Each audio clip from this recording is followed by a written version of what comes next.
All right. So this week is Nutrition 101. Hello, everyone. Welcome to week 2 of transitioning to a plant-based diet 101. I'm really excited about this one. I tried not to nerd out too much. I spent way too much time, and I said, let's keep it really simple, as simple as we can be. One funny thing about nutrition is we never really worried about all the nutrients or what right nutrients that we get from our foods when we were eating meat and processed foods and fast food and all of that. But the moment we decide that we're going to consider a plant-based lifestyle, everybody, including ourselves, start to ask lots of questions. And people become quite an expert on those things. Am I getting enough protein? Or what about calcium? What about iron? Will I have to take supplements? Most of us were not checking our nutritional intake before. As a matter of fact, we had no clue. All right.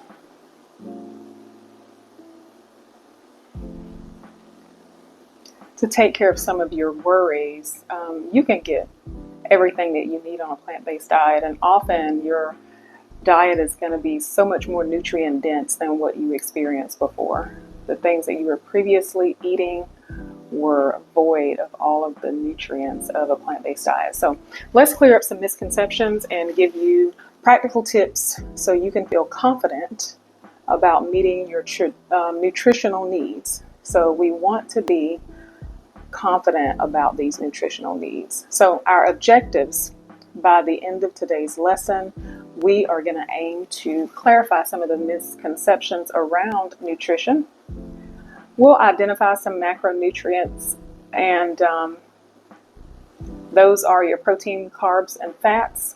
And we will look at, but not as long as I initially planned, highlight some essential micronutrients. So those are some of your vitamins and minerals, and point out some plant-based reliable sources and offer you some practical tips, ensuring you're getting some balanced meals in there.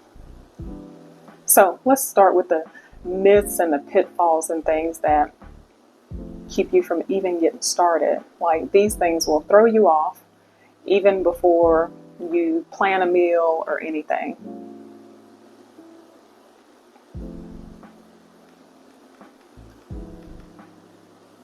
All right, so the first one, I don't think I can get enough protein on a plant-based diet. Actually, many of the plant foods are protein rich, as long as you eat enough calories and you have a variety. Protein deficiency is actually pretty rare, at least in the US. We'll dig deeper into this one in a little bit. Another fear is, without dairy, my bones will suffer. Calcium can come from a multiple. Bleh. Calcium can come from multiple plant-based sources, and your bone health really depends on your vitamin D, your magnesium, and weight-bearing exercise. So you want to make sure to get that in. Another is, plant-based diets are all carbs and I'll gain weight. Well, this has the potential to be true, but you're going to focus on whole food carbs instead of some processed carbs and refined carbs. So the fiber in the whole carbs is what's beneficial and supports your healthy weight management. And this last one is always good. I think I've said this before. I'm pretty sure I cannot live without meat. Sure you can. If you feel this way, it's okay. Most of us grew up eating meat as the centerpiece of the diet, and not just our diet, but just about every single meal. It's cultural, it's comforting, and of course, it can be hard to imagine life without it. But here's some good news. Nutritionally, a well-planned plant-based diet can provide all the protein and essential nutrients that you need. So you can check out any major health organization, and it'll confirm that vegan and vegetarian diets can be suitable and sustainable for every stage of life. All right.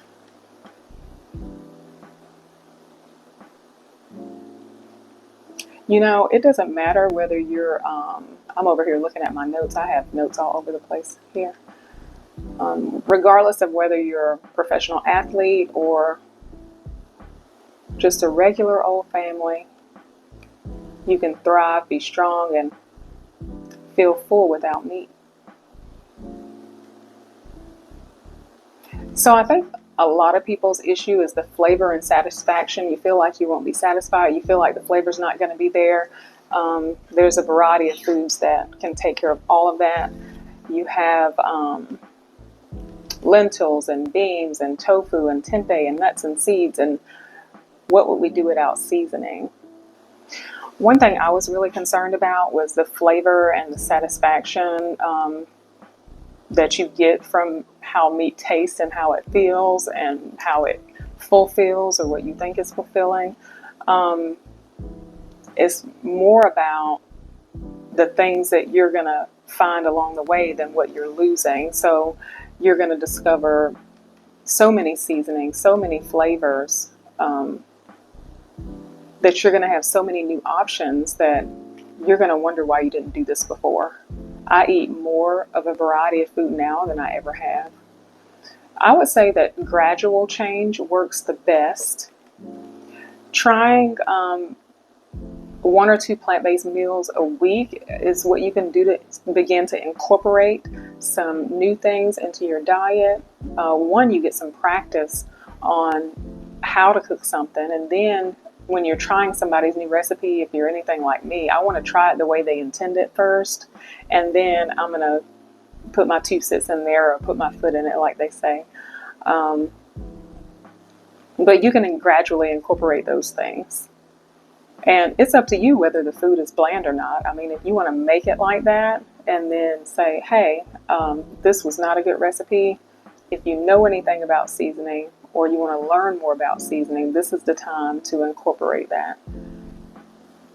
Pay attention to how your body feels. You might be surprised at the energy that you'll begin to get over time. So if you've ever said, I could never quit meat, you will find out that you have more options than you realize, and your body will adapt beautifully. Give yourself a chance to explore some new flavors and see how you feel. Who knows? You might find that you don't miss it nearly as much as you expected. I'm sure your health will thank you, and your doctor will surely inquire about what you were doing. Check out the movie Game Changers. It's on YouTube, and see how fully plant-based diet impacted these athletes. I was really impressed. My boys were impressed. We watched it over a holiday one time. The more you know about these things and the more you make some intentional choices, you really can thrive on a plant-based diet. So you can live vibrant, a satisfying life without meat. Start slowly, experiment with plant-based proteins, and notice how your body responds. You're the one that's in control. Your health journey is yours to shape. So let's look at the details.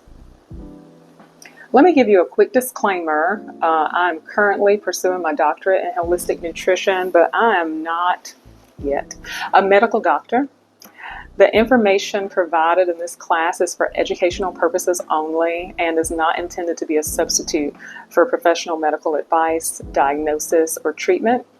I'm not a medical doctor, again, and any tips or suggestions or guidelines shared here are based on personal experience and my own research. Please do your own research and do not take my word for anything. As a matter of fact, don't take anyone's word. By participating in this class and or applying any recommendations, you agree to hold me and my company's Choisy Longuet. I'm doing business as Be Choosy, harmless from any liability or claim. Always consult with a qualified healthcare professional or certified plant-based nutritionist or dietitian before making significant changes to your diet or lifestyle.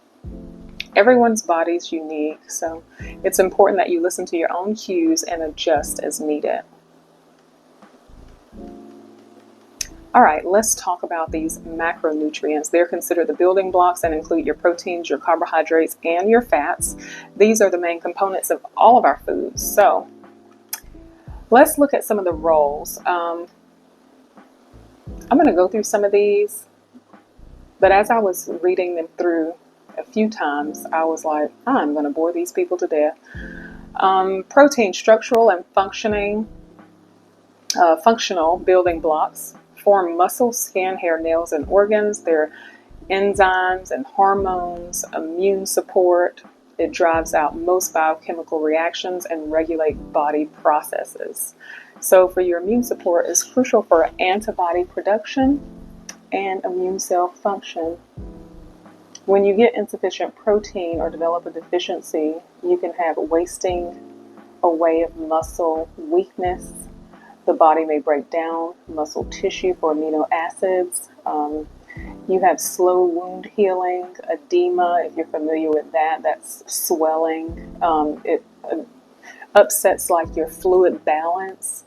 And then you have some immune dysfunction due to your reduced ability to fight infections. So there are a lot of reasons why protein is so important, and this is why people worry about it so much. But I want to stress that plant-based protein is abundant. I feel like when I talk about the protein sources, beans, lentils, tofu, tempeh, seitan, nuts, seeds, it doesn't sound appetizing. You do hear sometimes terms like complete protein, foods containing all the amino acids, soy products, and grains are complete.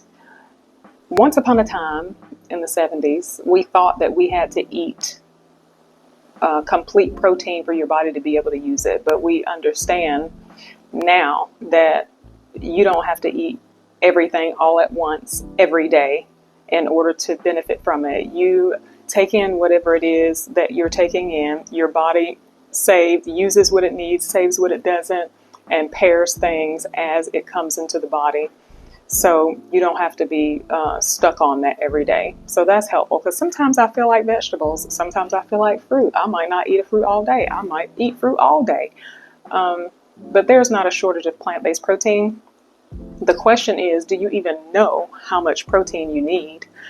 You can also use a protein calculator, but you can just take your weight times 0.36 to get the grams of protein that your body needs. And your needs fluctuate depending on your gender and your activity. So I'm 150 pounds, give or take, and times 0.36 would be 54 grams of protein. So that was the baseline of what I need.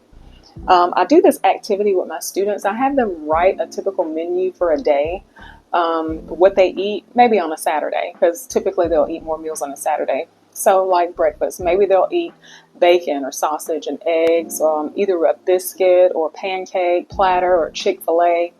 For lunch, they'll have, whatever, maybe from fast food or takeout.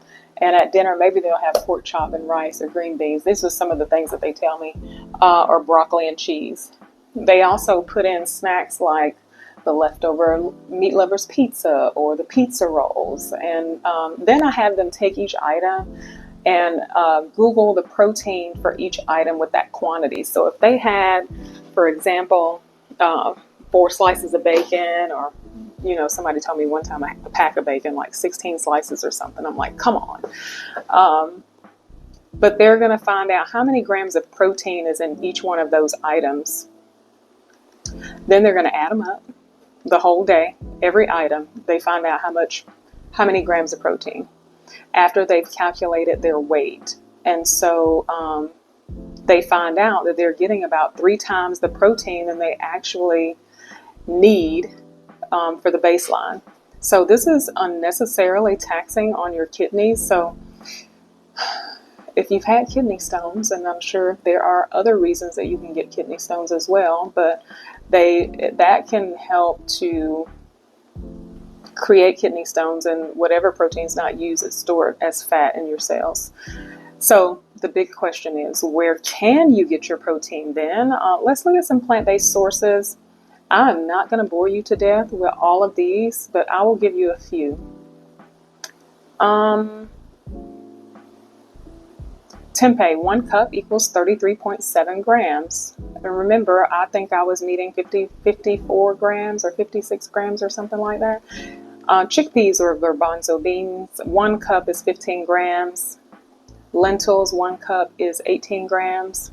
You have hemp seed that has 10 grams. You can sprinkle them on your salad. You can throw them in a smoothie. I do that. A 1/2 cup of tofu is 20 grams. You can make a tofu scramble with some bell peppers and onions and top it with some salsa, or make chicken fried tofu with a sweet and sour sauce and maybe some fried rice. I think I'm hungry. You have pumpkin seeds, quinoa, pistachios, edamame. I always get a little thing of edamame and I'm like, okay, I have all my protein. I don't worry about it so much, but usually when I'm at a place to get edamame, everybody's going to eat the edamame. So you can't really, I mean, you can count it, but not as a whole serving, I guess. Black beans, kidney beans. You know, who doesn't like a good chili or a good taco with these things on it? Chia seeds, 3 tablespoons of chia seeds is 5 grams. If you like chia seed pudding, it can go a long way that way. You can also put them on your salad.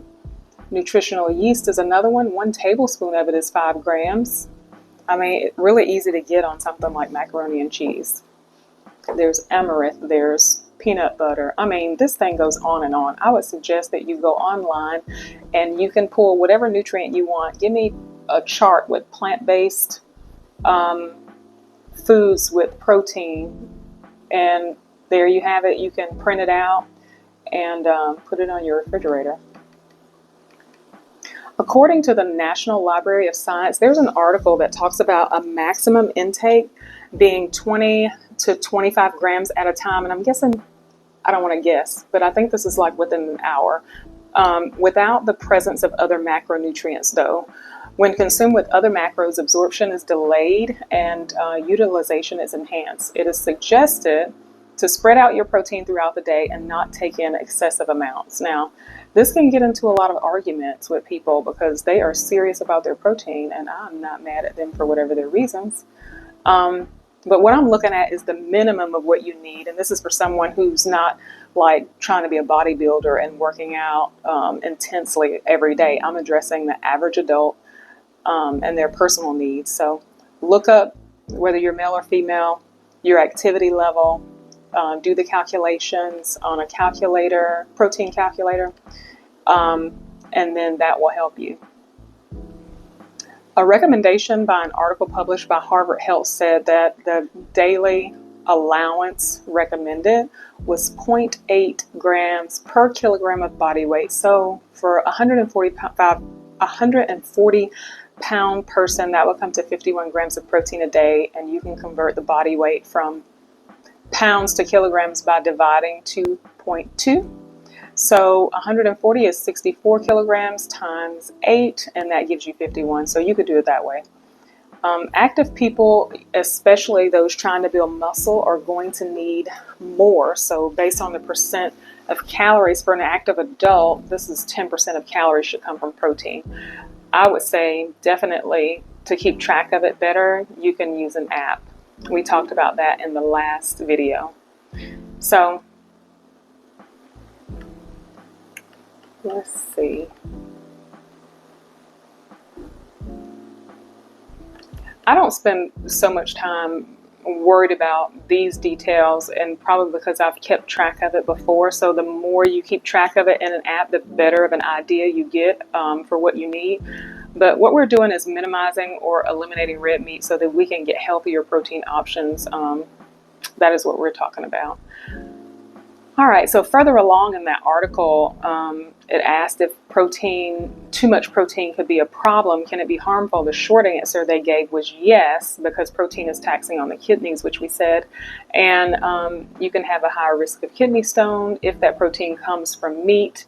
Then there's the saturated fat issue if it comes from meat, which is higher risk in heart disease and cancers, colon cancer. So they said diets rich in plant-based proteins may not carry those same risks. So how much is too much? For that 140-pound person, they gave 125 grams per day throughout the day. And that's a little more than double. But that's if the person has a normal body mass index. So anyway, I thought that was some good information, because if you're going to ask, or somebody's going to ask you, where do you get your protein? My question to them is, do you even know how much protein you need? And then we can get into a whole conversation of calculation. And so now you know how to take your weight times 0.36 to find out exactly how much protein that you need. And you can go up from there. All right, moving on to carbohydrates.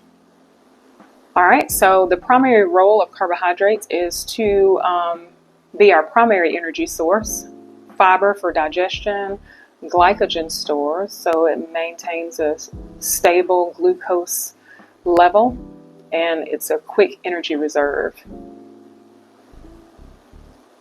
When you have insufficient carbs, for a lot of people who have been on carb-free diet, sometimes, a lot of times, most times, is it all the time? Lack of energy, low energy, fatigue, can be feeling a bit tired, especially after you've depleted all those stores. Difficulty concentrating, potential use of protein for fuel. If your carbs are too low, the body may break down muscle tissue for energy. And then digestive issues. So if your fiber is inadequate, you have constipation and poor gut health. There is a difference, and you need to distinguish between processed foods, processed carbs, and whole food carbs. So processed are going to be your white breads, your pastries, the rolls, you know. Nothing that smells better than a really great roll. But your whole food carbs are brown rice, oats, veggies. I want you to make sure you understand that carbs are not the enemy. So your whole grains, fruits, and vegetables provide the energy and vitamins and minerals and fiber and all the things. Fiber helps to keep your digestive system healthy, and it helps you to feel full. All right, moving on to fat. Fat is super important. It's your energy storage and insulation. Hormone production is there, necessary for creating steroid hormones, your estrogen and testosterone.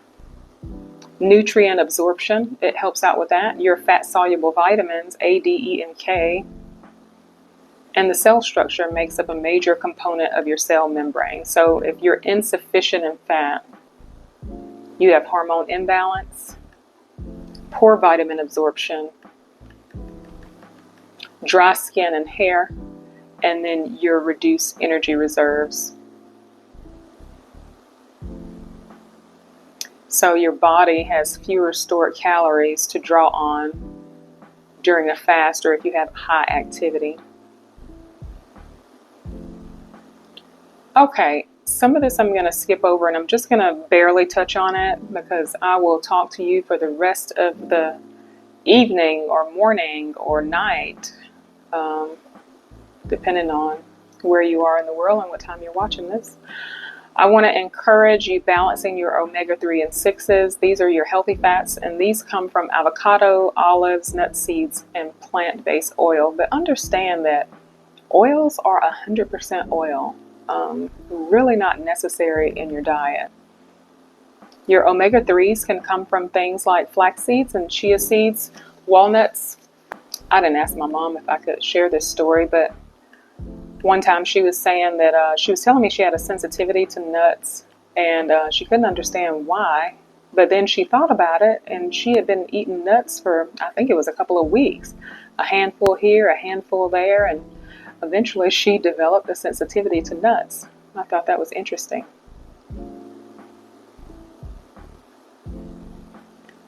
All right, quick little summary. Protein provides structure, enzymes, and immune support, and a lack of it can weaken your muscles, cause you to heal slowly, and hamper your immunity. Carbohydrates offer immediate fuel, aid digestion via the fiber, and support brain function. Insufficiency leads to fatigue and concentration issues. Your fats serve as a dense energy reserve. support hormone production, and help absorb key vitamins. Too little fat can cause hormonal, skin, and nutrient absorption issues. All these things are really set out to help our body function properly when it has the right amounts. All right, we all know calcium. Calcium builds strong bones and teeth, aids in muscle contraction and nerve signaling. When you don't have enough, it's just the opposite. Increased chances of osteoporosis and bone density loss over time. You end up having cramps and spasms and tingling sensations. Long-term deficiencies can give you issues with growth and overall health. We often hear that we need dairy in order to satisfy our calcium intake, but leafy greens, collard greens, kale, bok choy, also fortified milks, plant milks, and tofu. You want to always check the label on those, and tahini and almonds are all great sources. Keep in mind that certain compounds like that's in spinach, I can't think of the name of it off the top of my head, oxalates, I think it is, can reduce absorption. I don't really mess with spinach like that on a regular basis, so that's why variety is really important. So some days you might have spinach, some days you might have kale, like that. Just change it up a bit. All right, for your iron, I was reading something the other day about iron. I don't know this to be true, but it does make me nervous a little, not too much. I try not to let it bother me too much, I'll say it that way. Ongoing anemia. Let's just say that I question and worry that if I've done everything, and I have, and I keep having anemia, it's not the presence of the iron that's the issue, it's something else. And how does that impact your organs down the road? Your iron is essential for hemoglobin production, and it transports oxygen to in the blood back and forth to everywhere. So you want to make sure that your iron is on point. So it supports your energy, metabolism, and immune function. And if you don't have the iron, sufficient iron, you end up being tired. A lot of us are familiar. So tired, weak, shortness of breath, dizzy, weakened immune system response, reduced cold tolerance. So if you're getting sick all the time, you have to look at how many nutrients are you taking in? Like, what are you doing to make sure you have a varied, nutrient-dense diet so that you're providing your body with all the things that it needs to fight off issues. You need the iron to boost absorption, but in order for iron to work really well, it needs vitamin C. So you can eat certain things together to make sure that there's something present to make sure that the iron gets to where it needs to go. So for example, if you're eating kale, maybe you could saute in some bell peppers, or if you're having salad greens, you could do citrus that goes with it so that vitamin C is present. So sources of iron: beans, legumes, leafy greens, dried fruits, pumpkin seeds, sunflower seeds, quinoa. Always pairing some citrus with it. B12 is one that people worry about all the time. I've been getting my B12 checked just because I've heard that, but my B12 is just as normal as when I was a meat eater. It typically comes from a bacteria in the dirt that came from the animals anyway, but we're so sterile and so clean that we wash it all off. It's essential for red blood cell formation, some neurological functions, some DNA synthesis. You can get fatigue and weakness and anemia. Some neurological symptoms like tingling or numbness in the hands or feet. Balance problems can lead to cognitive difficulties and if severe and prolonged. So this is why people take a B12 vitamin to be sure. I just go ahead and get it checked every time. Some plant milks and the nutritional yeast in cereals will have fortified B12 in it, so that's a good idea. All right, let's look at vitamin D. We are always indoors too much. So sunshine is the most natural source of getting your vitamin D. Depending on where you live, it really depends. I mean, if you spend a lot of time outdoors, or if you're able to spend a lot of time outdoors, you can get more than others. But if you don't get a chance to do that, then a supplement or fortified plant milk might help you. Well, it will surely help you. A couple of other key nutrients. Zinc, I always thought was one interesting one. You know how, this is the example my instructor gave me, if I remember correctly, in culinary school. She used the example of older people liking the same foods or liking bland foods. She said it's their zinc. Your zinc supports immune function, wound healing, DNA synthesis. It's involved in cell division and hormone regulation.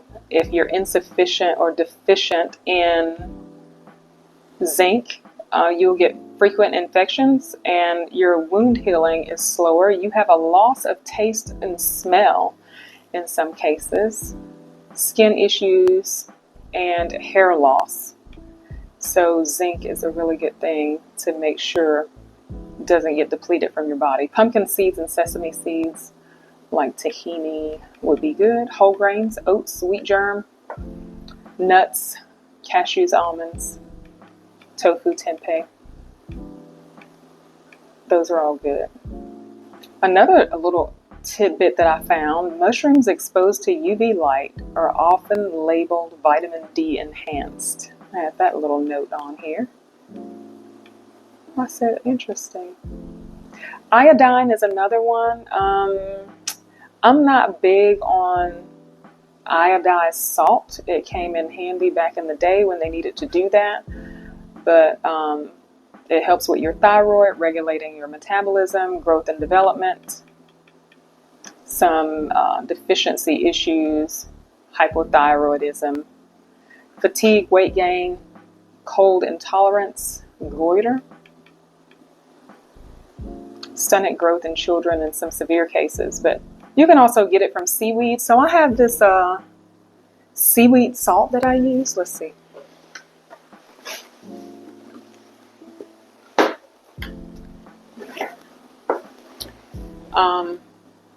I think I got this from Seven Onda, maybe. It's sea seasonings. So you have a couple of different options, but they all, notice they say iodine. I think they're really good. They're even pretty salty, so you don't even have to use that much. So I keep these on hand as a salt alternative. I also like to use Celtic salt. It has some trace minerals. It's that gray salt. It helps with your electrolyte balance. But any salt should be used in small amounts or not at all for some. All right, magnesium.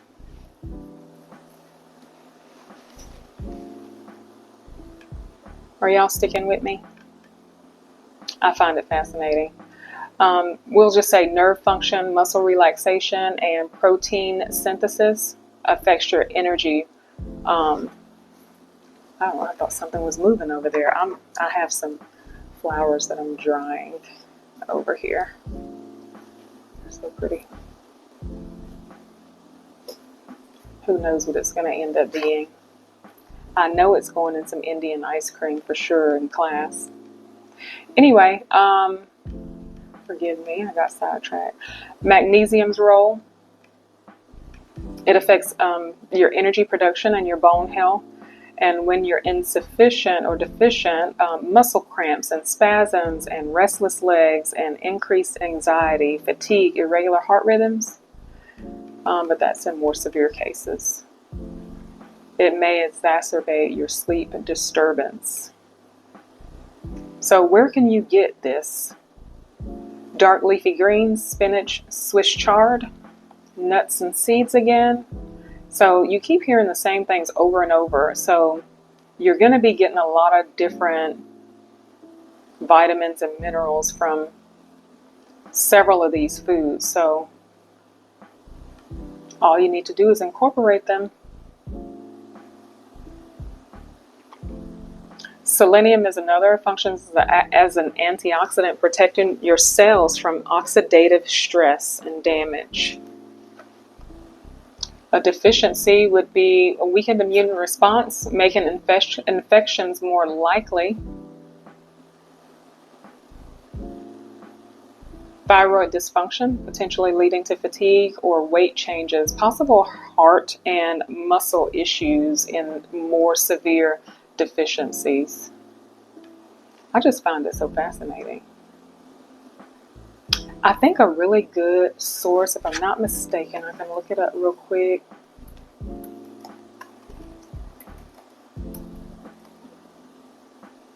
Brazil nuts, selenium. I was eating 2 or 3 a day there. I'm not really crazy about Brazil nuts, but I'm crazy about selenium and making sure I have enough. Oh, here it is. 1 to 2 Brazil nuts a day can meet most needs. Whole grains, brown rice, legumes and seeds again. Anyway, so zinc, iodine, and selenium, these are often overlooked, but you can see that they are found in whole grains, nuts, seeds, seaweed, and iodized salt. Again, the variety, including a lot of different things in your diet, is really helpful.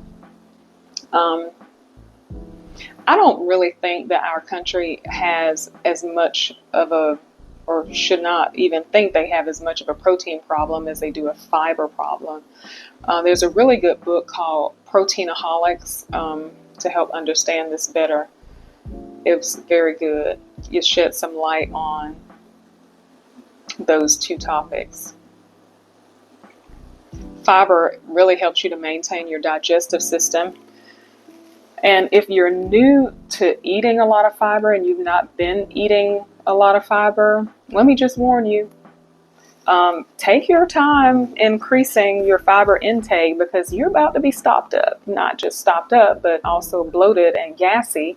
If you're eating beans and this is really your first time eating beans like that, you better soak them overnight. You're going to want to drink plenty of water because the fiber needs the fluids to pass through the digestive system and do what it does. So for those of you who are already eating a lot of fiber, have you noticed changes in your digestion? Nothing makes me more bloated than just rice. So I try to stay away from rice. But I remember when really going in on plant-based and trying to eat more raw and all of that, it was really important for me to go ahead and drink more water or I was going to have some issues. I just want to throw out there, I just had this thought. If you don't have high blood pressure issues, but you do have issues with going to the bathroom regularly, if you are severely constipated, and really talk to your doctor about this, but if you're familiar with the master cleanse, I'm not saying do the master cleanse, but I'm saying inside the master cleanse, there is what they call a saltwater flush, and it uses Celtic salt. I'm telling you, someone I know that I was telling her about my experience, I was like, girl, let me tell you what this master cleanse has in it. And she had been struggling, and she said her normal bowel movement was once every 2 weeks. And this is not the first person that I've heard have that issue. And I don't know what the reason is for the issue, but she tried the saltwater flush with the Celtic salt. And it was a good thing she was home for the weekend. And I told her, if you're going to do it, you better be home for the weekend. You do it on an empty stomach. You follow their instructions. I gave her the website. And She said she went to the bathroom like 17 times over that weekend, and she was like feeling really free. I said, oh, that's really great. But everybody can't do that. Everybody should not do it, but that's an option. So maybe something to research, look into, ask your doctor about, and make sure you're at home. And yeah, they give you all the details on the website. All right. I know this can be really overwhelming, especially if you're not eating a lot of different foods already. So how can you get all these nutrients in a balanced meal together? Think of the plate method. Half of your plate vegetables or a mix of fruits and vegetables, and then 1/4 of the plate to be a plant-based protein, and then another quarter of your plate to be a whole grain. I don't always have a grain, but I might have a starchy vegetable instead.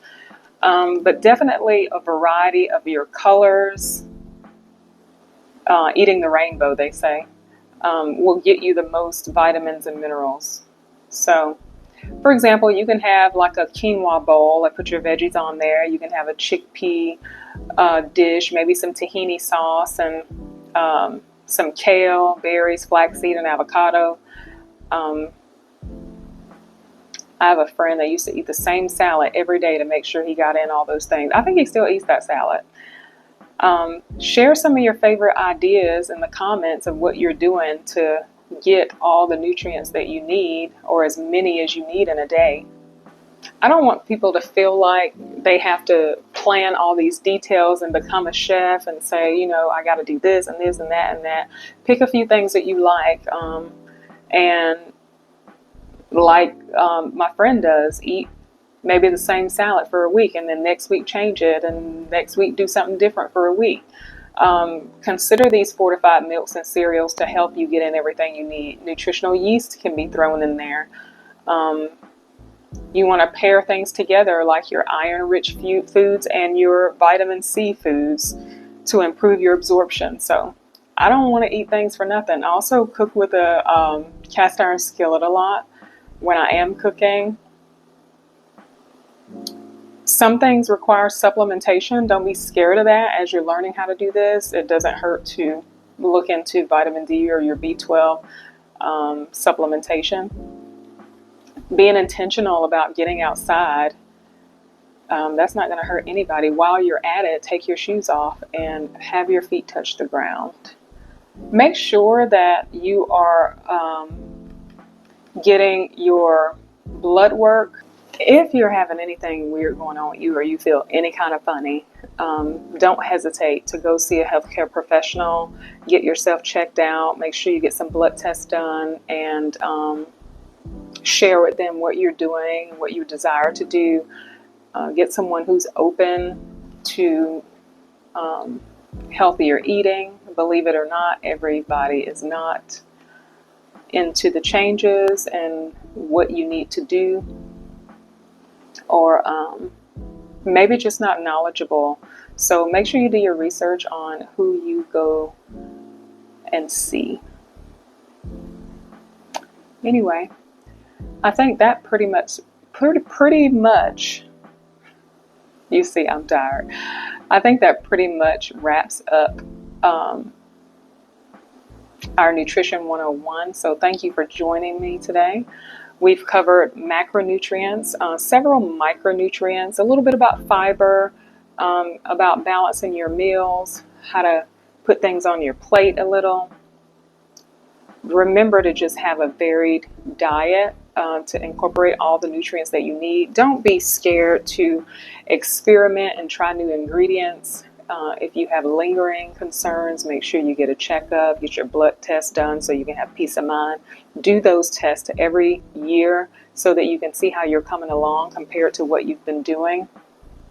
So next week, we will look at doing our kitchen and pantry overhaul to set ourselves up for success. In the meantime, I want to encourage you to try new nutrient-dense plant-based foods and maybe at least one new recipe each week. If you have time, do 2 at one time. Keep track of how you feel. Try at least one nutrient-dense food, and then update us on how things are going and how you feeling. I want to remind you that a plant-based diet is it's a learning process. Whether you're changing from one thing to another, it doesn't matter. It's a change, and each step is a progress. Congratulations on taking the time to gain some more knowledge and improve your life. And I look forward to seeing everyone next time.